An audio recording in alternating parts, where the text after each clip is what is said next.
Hello guys, welcome to SP channel. Me channel, మన channel, మనందరి channel. So నేను మీకు ముందే చెప్పాను, వరుస పెట్టి వీడియోలు వస్తాయి. వస్తాయి ఏంటంటే మూవీ రివ్యూస్.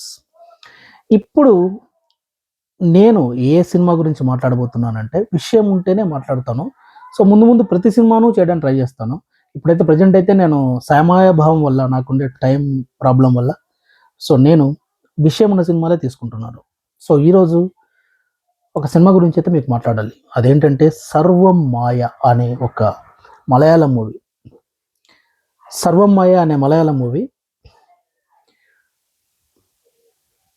ఒక విచిత్రమైన జనరే అండి. ఇది ఒక విచిత్రమైన జోనర్.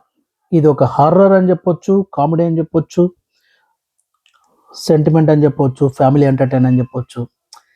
ఒక విచిత్రమైన జోనర్. హర్రర్ అంటే అది హర్రరే కాదు అసలు. హర్రర్కి నిజంగా ఎవరైనా హర్రర్ సినిమాలు అంటే భయపడే వాళ్ళకి ఈ సినిమా చూపిస్తే నెక్స్ట్ టైం నుంచి వా వా వా ఇదేం హర్రర్, వా వా వా అంటారు అనమాట. This is cute love story. First of all వండర్ఫుల్గా ఉంది మూవీ అయితే. ఫస్ట్ నుంచి లాస్ట్ వరకు కూడా బాగుంది, చాలా బాగుంది. ఏం చెప్పాలి నాకు సినిమా గురించి అంటే, ఓవరాల్గా ఇది ఓటీటీలో రిలీజ్ అయింది. దీని యొక్క ఫస్ట్ నేను ఒక ఉపోద్ఘాతం ఇస్తాను చూడండి. ఇది ఓటీటీలో రిలీజ్ అయ్యి సినిమా అనేది యాక్చువల్గా థియేటర్స్లో ఆడి అయిపోయింది. ఆ తర్వాత ఓటీటీలో రిలీజ్ అయింది. ఓటీటీలో రిలీజ్ అయినప్పుడు అన్ని లాంగ్వేజ్లో రిలీజ్ చేశారు మూవీని. అంటే sub titles plus language format అనేది చేంజ్ చేసిన తర్వాత నెట్ఫ్లిక్స్లో అన్ని లాంగ్వేజ్లో వస్తుంది కదా. ఆ విధంగానే ఈ సినిమాకి సంబంధించి తమిళ్లో, తెలుగులో, ఒరిజినల్ మలయాళం మూవీ మలయాళం, కన్నడ, హిందీ అన్ని లాంగ్వేజ్లో వచ్చింది. మేబీ బెంగాల్ కూడా వచ్చింది అనుకుంటున్నా. సరే, వచ్చింది. ఆ వచ్చిన తర్వాత ఏమైందంటే, ఇప్పుడే చెప్తున్నా, నోట్ చేసుకోండి, షాకింగ్. థియేటర్స్ ఫుల్ అయ్యాయి మళ్ళీ. What a comedy, right? ఓటీటీలో వచ్చిన తర్వాత ఎప్పుడో రిలీజ్ అయిన సినిమాకి ఆల్రెడీ రన్ అంతా అయిపోయింది. 150 కోట్లు వచ్చినాయి, అయిపోయింది సినిమా కథ. ఓటీటీలో రిలీజ్ అయింది. రిలీజ్ అయిన తర్వాత ఓటీటీలో రిలీజ్ అయిన వారానికి థియేటర్స్ ఫుల్ అయ్యాయి. I think this is never expected for any movie in the Indian celluloid.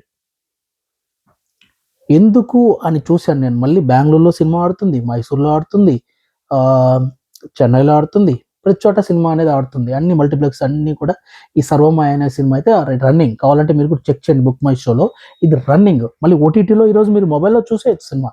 But ఓటీటీలో ఉన్నా కూడా థియేటర్లో మళ్ళీ ఈ సినిమా హౌస్ఫుల్ అవుతుంది. అంత క్యూట్ మూవీగా ఉంది ఇది. తిరిగి మలయాళమే కానీ ప్రతి ఒక్కరు అప్లోడ్ చేస్తున్నారు. లైక్ తమిళ్ కానీ, తెలుగు కానీ, కన్నడ కానీ, హిందీ వాళ్ళు కానీ. మీరు కావాలంటే ఒకసారి యూట్యూబ్ ఓపెన్ చేసి అన్నీ చూడండి. ఆ రివ్యూస్ అన్నీ కూడా వేరే లాంగ్వేజ్ ఎక్కువ ఉంటాయి మలయాళం కంటే కూడా. ఓకే, నివిన్ పాలి అంటే ప్రేమం అనే ఒక సినిమాతోటి స్టార్ అయిపోయాడు. అందరికీ తెలిసిన సినిమా. దానికి సపరేట్ ఫ్యాన్ బేస్ అయితే ఉంది ప్రేమం అనే సినిమాకి. ప్రేమంతో తను మెయిన్ హీరో, అంటే మామూలు క్యారెక్టర్ ఆర్టిస్ట్ అలా కాకుండా మెయిన్ హీరోగా అయిపోయాడు. ఆ తర్వాత కొన్ని సినిమాలు వచ్చినాయి, బెంగళూరు డేస్ అట్లా అవన్నీ ఉన్నాయి. బట్ నివిన్ పాలి అనేది లైక్ ఒక మెయిన్ హీరో అయిపోయాడు. ఆ తర్వాత చాలా సంవత్సరాల తర్వాత తను ఏదో మూవీ చేస్తున్నాడు, కానీ అన్ని normal movies. Action hero Biju అని రకరకాల ఏదేదో మూవీస్ అయితే ఉన్నాయి. నేను చూస్తుంటా కానీ అవన్నీ పేర్లు నాకు గుర్తుండవు. సరే, ఓకే, అవన్నీ కూడా నోటెడ్ కాదనమాట దాని మీనింగ్. ప్రేమం అనేది ఇంకా మన నోట్ అయింది. ఎందుకంటే 7 crores పెట్టి సమ్వేర్ 150 crores కొట్టడం అనేది ఇండియాలో అప్పట్లో ఒక సెన్సేషన్ ఆ సినిమాకి. ఇకపోతే నివిన్ పాలి తిరిగి బ్యాక్ అయ్యాడు. ఐఎమ్ బ్యాక్ అన్నట్టుగా బ్యాక్ అయిపోయాడు నివిన్ పాలి. నివిన్ పాలి జనరల్గా తను ఏంటంటే చాక్లెట్ బాయ్, ఒక లవబుల్ హీరో అట్లా అయిపోయాడు. మళ్ళీ మధ్యలో కొన్ని రకాల డీగ్లామరైజ్డ్ చేశాడు. అంటే మన మనిషి అంతా లావ్ అయిపోయేసి ఆ క్యారెక్టర్కి, అంటే డ్రగ్ అడిక్ట్ లాగా అట్లాంటి కొన్ని సినిమాలు ఉన్నాయి. ఆ సినిమాలు కూడా నేను చూశాను. అవి మలయాళం ఉన్నాయి, కొన్ని డబ్బింగ్ ఉన్నాయి చూశాను. కానీ ఓవరాల్గా అవన్నీ పెద్ద క్లిక్ అవ్వలేదు. బట్ ఈ సినిమాలో మళ్ళీ తన బాడీ కానీ, తన బాడీ లాంగ్వేజ్ కానీ, బాడీ లాంగ్వేజ్ కానీ, తన యాక్షన్ కానీ తిరిగి బ్యాక్ అయిపోయింది. ఒక 35 ఆర్ 36 ఏజ్ ఉన్నటువంటి ఒక హీరో, అంటే కొంచెం ఏజ్డ్ లాగా, ఇప్పుడు మనకి ఏజ్డ్ లాగా తను సెటిల్డ్ యాక్షన్ తోటి చాలా బాగా చేశాడు. Super movie. అది నివిన్ పాలి గురించి చెప్పుకోవాలంటే. ఇక అద్భుతమైన ఈ నివిన్ పాలి కాకుండా అద్భుతమైనగా నటించింది ఎవరంటే ఆ అమ్మాయి. మాయా క్యారెక్టర్ చేసినటువంటి అమ్మాయి. జెన్జీ కిడ్ ఎలా నటిస్తుంది. ఈ రోజులలో కూడా మంచి యాక్టర్స్. మేబీ అది కేరళ చేసుకున్న పుణ్యమేమో తెలియదు గానీ they are lucky enough to get that kind of people like acting వైజ్‌గా. రియల్లీ ఆ అమ్మాయి యాక్షన్ చూస్తే మాత్రం ఫిదా అయిపోవడం కారణము. మంచి బ్రైట్ ఫ్యూచర్ ఉంది ఆ అమ్మాయికి. ఈ సినిమాలో హీరోయిన్‌గా నటించిన అమ్మాయికైతే. అమ్మాయి దెయ్యం. సినిమాలో అమ్మాయి దెయ్యం. ఓకే. స్టోరీ గురించి చెప్తాను చూడండి. ఒక ఆర్థోడాక్స్ అంటే బ్రాహ్మిన్ ఆర్థోడాక్స్ ట్రెడిషనల్ ఫ్యామిలీలో ఉన్నటువంటి ఒక వ్యక్తి దేవుడంటే ఫస్ట్ నుంచి అన్నీ తనకు పూజలన్నీ వస్తాయి. ఎందుకంటే తను చాలా సిన్సియర్‌గా అన్నీ నేర్చుకుంటాడు. కానీ ఏదో ఒక దశలో దేవుడేంటి, అదేంటి, ఇదేంటి అని తను అథీయిస్ట్‌గా మారిపోతాడు. అంటే నాస్తికుడిగా మారిపోయి తనకు ఆల్రెడీ ఇంట్లో నేర్పించిన పూజలు, పునస్కారాలని మానేసి తర్వాత తను ఒక గిటార్ తీసుకొని like I want to get my life అని చెప్పేసి in music I want to get my life అని చెప్పేసి వెళ్ళిపోతాడు రకరకాల చోటకి. సో అక్కడ అవకాశాలు వస్తూ ఉంటాయి, పోతూ ఉంటాయి. సో ఒక 2 మంత్స్, 3 మంత్స్ వాళ్ళ ట్రూప్ అంతా లండన్ వెళ్ళిపోతుంది. 2½ మంత్ అనుకుంటా. ఈ గ్యాప్‌లో తను ఎక్కడికెళ్ళాలో తెలియక సో తిరిగి వాళ్ళ ఇంటికొస్తాడు. వచ్చి సర్వైవింగ్ కోసం ఇంటికొస్తాడు. వచ్చిన తర్వాత వాళ్ళ నాన్నతోటి అంటే ఫ్యామిలీలో వాళ్ళ నాన్నతోటి డీఅసోసియేట్ అయిపోయి ఉంటాడు. వాళ్ళ పెదనాన్నతో కనెక్ట్ అయి ఉంటాడు. వాళ్ళ అన్న ఎక్కడో కెన్యాలోనో ఎక్కడో ఉంటాడు. ఇట్లా అంతా ఫ్యామిలీ అంతా ఇలా ఉంటుంది. ఇంటిగ్రేటెడ్ ఉండదు. సో ఇలా ఒకటి ఆర్టిక్యులేట్ చేసుకుంటూ మూవీ వస్తుంది. సో వచ్చిన తర్వాత తను సర్వైవింగ్ కోసం తను దేవుడిని నమ్మకపోయినా సరే తనకు ఆల్రెడీ వచ్చినటువంటి పూజా విధానాలు ఇవన్నిటి వల్ల వీళ్ళ బావ ఒకతను ఉంటాడు. అతను తీసుకొచ్చినటువంటి కార్యక్రమాలకి ఇతన్ని కూడా తీసుకెళ్తాడు.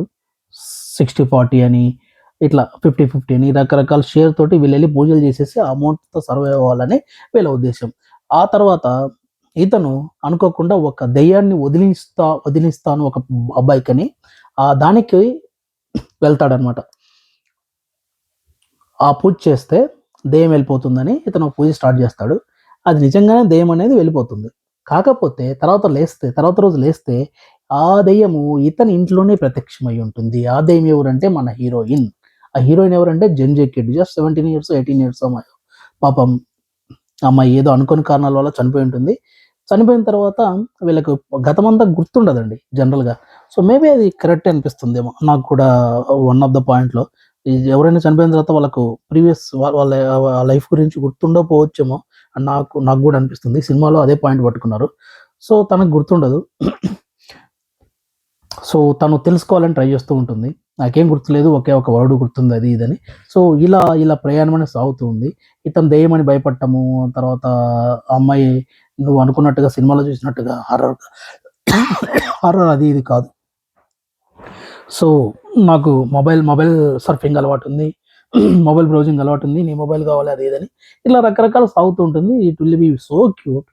మధ్యలో ఆ అమ్మాయి తను రక్షించటము, ఇతను జనరల్‌గా ఒక పిరికివాడు. రక్షించడం అది ఇది చేయటం. సో ఆ అమ్మాయి లైక్ తనకున్నటువంటి దెయ్యపు విద్యలుంటాయి కదా! దాంతోటి ఇతన్ని రక్షించడం ఇవన్నీ చేస్తుంది. ఈ విధంగా వీళ్ళ మధ్య బిల్డప్ అవుతుంది. తర్వాత ఇదంతా అయిపోయిన తర్వాత తనకు కెరీర్ వైస్‌గా ట్యూన్స్ కట్టడం గాని, గిటార్ మీద అవి ఇవి ఇట్లా హెల్ప్ చేయటము, ఇతన్ని ఒక లైఫ్‌లో సెటిల్ చేసే విధంగా ఆ అమ్మాయి హెల్ప్ చేయడం అనేది జరుగుతుంది. తర్వాత అట్ ద సేమ్ టైమ్ దేవుడు అంటే ఏంటి? వాటెవర్ నువ్వు నమ్మింది నువ్వు లవ్ చేసేది దైవత్వము అది ఇది అని చెప్పేసి తర్వాత మళ్ళీ దేవుడిని కూడా కనెక్ట్ చేయటము. తర్వాత వాళ్ళ ఫాదర్‌కి ఇతనికి మధ్యలో ఉన్నటువంటి గ్యాప్‌ని దాన్ని కనెక్ట్ చేయటం. ఇవన్నీ జరిగిపోతాయి. చాలా క్యూట్ లవ్ స్టోరీ. సో లాస్ట్‌లో ఆ అమ్మాయి ఒక్కోటి గుర్తొస్తుందనమాట. అంటే when she is experiencing she will get back that memory back. అంటే ఫ్లైట్‌లో ట్రావెల్ చేస్తే నేను ఇంతకుముందు ట్రావెల్ చేశాను. ఒకతను చూస్తే నేను ఇంతకుముందు ఇతన్ని చూశాను. ఒక వర్డ్ వింటే యెస్ ఈ వర్డ్ నేను ఇంతకుముందు విన్నాను. ఈ విధంగా తను వెయిట్ చేసుకొని సో ఢిల్లీలో ఏ పేరు పెట్టుకోవాలో తెలియక ఢిల్లీలో పెట్టుకోవడము. ఇదంతా చాలా క్యూట్‌గా ఉంటది. ఈ విధంగా సాంగ్స్ అవి రన్ అయిపోతుంటాయి. కానీ వన్స్ ఆ అమ్మాయి గతం అనేది తెలిసిన తర్వాత సినిమా అనేది మొత్తం మారిపోతుంది. అంటే లాస్ట్ ఒక హాఫ్ అన్ అవర్ అయితే 20 మినిట్స్ టర్నింగ్ అయిపోతుంది. సో ఒరిజినల్గా ఇక్కడ 2 రకాల క్లైమాక్స్ మనం అర్థం చేసుకోవచ్చు. సినిమా క్లైమాక్స్ అనేది మనకి వదిలేశారు చెప్పాలంటే. సో అమ్మాయి ఏం చెప్తుందంటే ఐ లవ్ యూ అని చెప్తుంది హీరోకి. వాళ్ళ ఇంట్లో కూడా అమ్మాయి నేను ప్రేమించే వ్యక్తి ఒక హిందూ, అమ్మాయి వచ్చేసి మాయా జోసెఫ్, సారీ మాథ్యూ, మాయా మాథ్యూనా ఏదో పేరు, ఓకే మాయా మాథ్యూనో మాయా జోసెఫ్, సరే మాయా మాథ్యూ కరెక్ట్.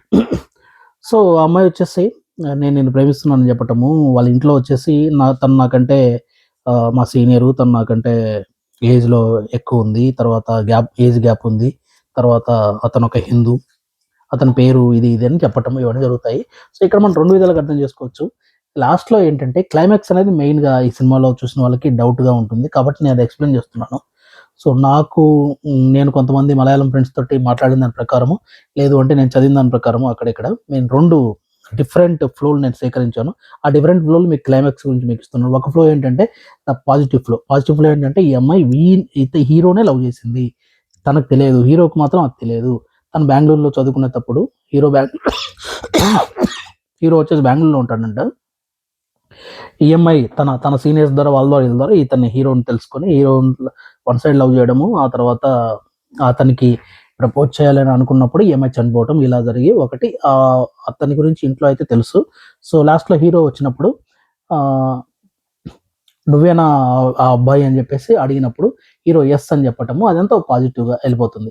సో ఇది ఒక క్లైమాక్స్. రెండో క్లైమాక్స్ ఏంటంటే ఈ అమ్మాయి లవ్ చేసింది కంప్లీట్గా వేరే వ్యక్తి. ఆ వ్యక్తి ఎవరో మనకు తెలియదు, మీకు తెలియదు, నాకు తెలియదు, హీరోకి కూడా తెలియదు.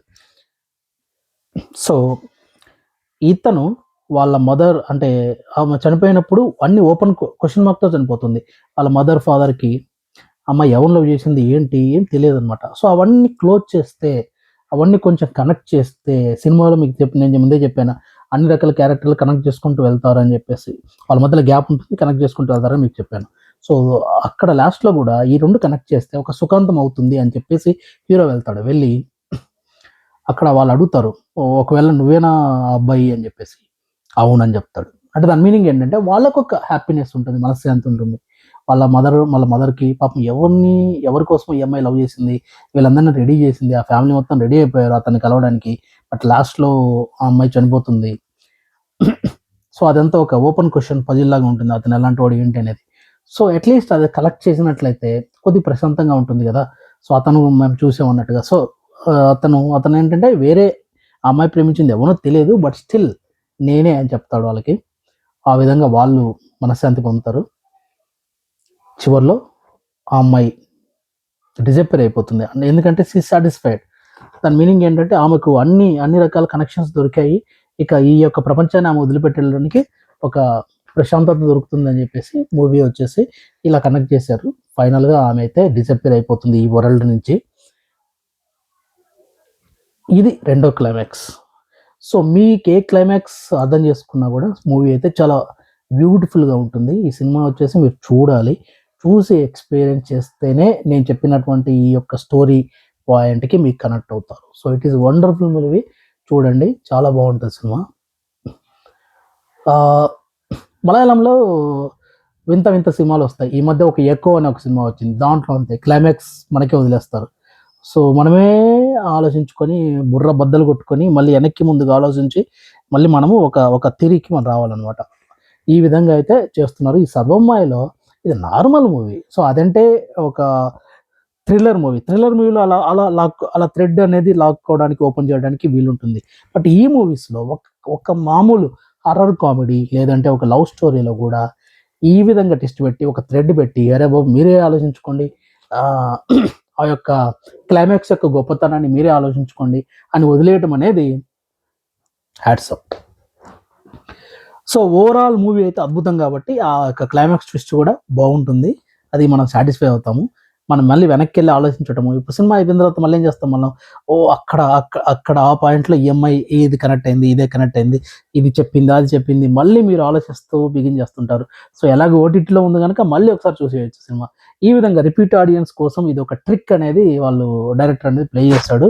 కానీ చాలా తెలివిగా, చాలా ఏదంటే అది ట్రిక్ ప్లే చేస్తే అది వర్కౌట్ అవ్వదు, కానీ ఇక్కడ మాత్రం చాలా బాగా నీట్గా ఎక్స్ట్రాడినరీగా రాసుకున్న స్క్రీన్ ప్లే, ఎక్స్ట్రాడినరీ లొకేషన్స్, వాళ్ళ యాక్షన్స్ పర్ఫెక్ట్.